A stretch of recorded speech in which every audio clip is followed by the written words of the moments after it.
Cinema వస్తోందా లేదా? వస్తే ఎప్పుడు వస్తుంది? ప్రస్తుతం టాలీవుడ్ లో వినిపిస్తోన్న హాట్ డిస్కషన్ ఇదే.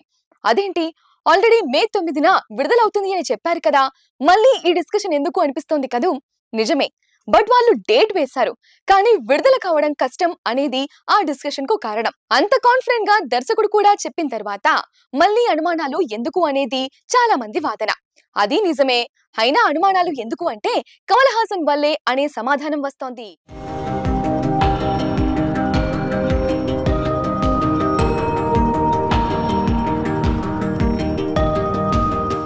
కల్కి 2898 AD మొదలైన దగ్గర నుంచి హాట్ టాపిక్ గానే ఉన్న సినిమా. అమితాబ్ బచ్చన్, దీపికా పదుకోనే, దిశా పటాని వంటి స్టార్ కాస్ట్ తో అందరి అటెన్షన్ ను సంపాదించింది. చివరగా కమల్ హాసన్ ను విలన్ గా తీసుకోవడంతో ఈ మూవీకి గ్లోబల్ అటెన్షన్ యాడ్ అయ్యింది. అసలు కమల్ హాసన్ లాంటి స్టార్ ప్రభాస్ కు విలన్ గా నటించడానికి ఒప్పుకున్నాడు అంటే మూవీలో ఎంత మ్యాటర్ ఉండి ఉంటుందని కంట్రీ మొత్తం మాట్లాడుకుంది. మొదట్లో ఈ ఏడాది సంక్రాంతికి విడుదల చేస్తాం అని చెప్పారు, బట్ కుదరలేదు. రీసెంట్ గా మే 9న విడుదల చేస్తాం అనే పోస్టర్ వేశారు. బట్ ఇప్పుడు ఆ డేట్ కు రావడం కష్టం అనే మాటలు స్ట్రాంగ్ గా వినిపిస్తున్నాయి. వాటిని మూవీ టీం కూడా అంతే స్ట్రాంగ్ గా ఖండిస్తోంది. రీసెంట్ గా కూడా దర్శకుడు నాగ్ అశ్విన్ మే 9న ఖచ్చితంగా వస్తాం అన్నట్టు చెప్పాడు. అయినా డౌట్ ఎందుకు అంటే కమల్ హాసన్ వల్ల.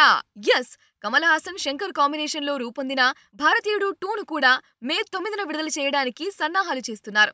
అది కూడా కల్కి పోస్ట్పోన్ అయితేనే వస్తామన్నట్టు ఉన్నారట.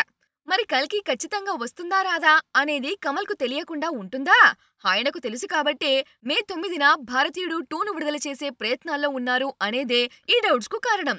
ఆఫ్ కోర్స్ కల్కి వస్తే భారతీయుడు 2 వెనక్కి వెళ్తుంది. ఇక కల్కి ఏకంగా 6000 ఏళ్ల స్పాన్ లో సాగే కథగా ఉంటుందట. మహాభారత కాలంలో మొదలై అలా 6000 ఏళ్ల పాటు సాగే ప్రయాణంగా కథనం ఉంటుందని దర్శకుడు చెప్పాడు. ఇందుకోసం రకరకాల సెట్స్, వెహికల్స్ ను డిజైన్ చేస్తున్నారట.